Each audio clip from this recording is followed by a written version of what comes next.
Travis, trainer of Be Trained. With me we have Robert.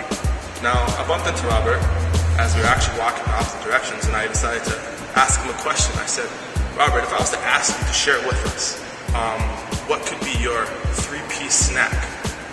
Do you think you could, inform me on what it is that you do? And he was completely oblivious. He said, I don't think I can do that. And I broke down what a three-piece snack was, and this is kind of an example of how the conversation went from there. I said to him, Robert, now, what is something that you've recently incorporated into your diet that you think can enhance your nutrition?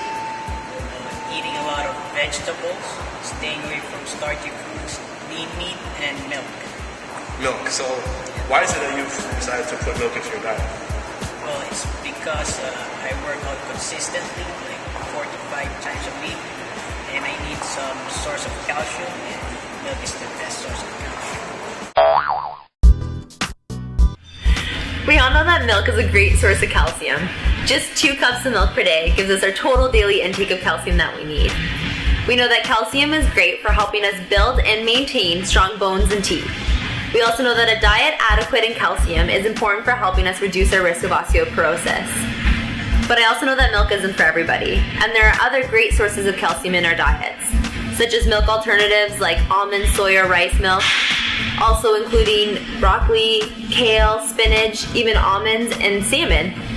But the important thing to remember is that we don't get even nearly enough calcium from these food sources alone, and that we need to include little bits throughout the day.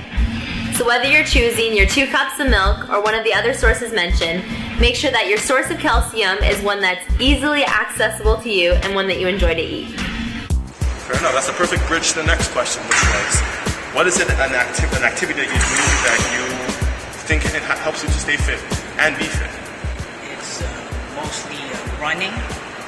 I always use the elliptical machine, like half an hour a day, to keep my endurance high for my workout.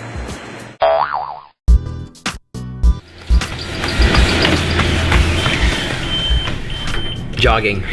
Such a great activity, but should you do it indoors and outdoors? It's never quite a simple answer, but here are some considerations. If you do it indoors, there are a couple of advantages. For one thing, you're not really dependent on the weather. It doesn't matter if it's raining, if it's slippery outside, you can always do it. The other advantage is if you do use a machine like a treadmill, you can tightly control distance, duration, incline, all those other factors. There are some disadvantages though. One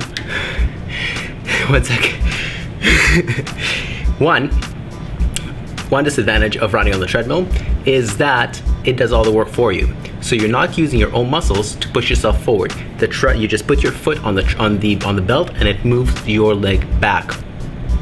The other disadvantage of running on the treadmill is that sometimes it can get a little bit boring, at least for me. Now there are also advantages and disadvantages to running outdoors. The advantages to running outdoors are that A, it takes your mind off the activity. You can do a little bit of sightseeing. The other advantage is that you actually use your own hamstrings and glutes, your own leg muscles to push yourself forward. There are also a couple of disadvantages. One, you are dependent on the weather. So if it's raining or snowing or slippery outdoors, it's very, very tough to go jogging. The other disadvantage is pollution, and that should be taken into account.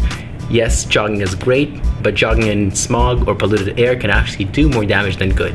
And this is something to think about. Okay, and the last thing I'll ask you would be a motivational tip. When it seems like, the sky is falling and Armageddon is impending, what do you do to keep you up and to keep you motivated, to keep you in a good, positive place? Well, every time that I lose motivation, I look back when I first started, and I don't want to gain the 15 pounds that I lose before. There you have it. It's Travis from TOBT. We have Robert, our street Peep. I just shared with you his three-piece snack. His nutritional tip was that he started to, incorporate lean meat and vegetables into his diet, all alongside milk to kind of, help with the calcium. His activity tip was that he goes to the gym 4 to 5 times a week. He likes to focus on cardio, mainly working on the treadmill. And his motivational tip was that he remembers when he had first started and the difference and improvement he's seen since then. There you have it. Nutritional, activity, motivational, three-piece snack.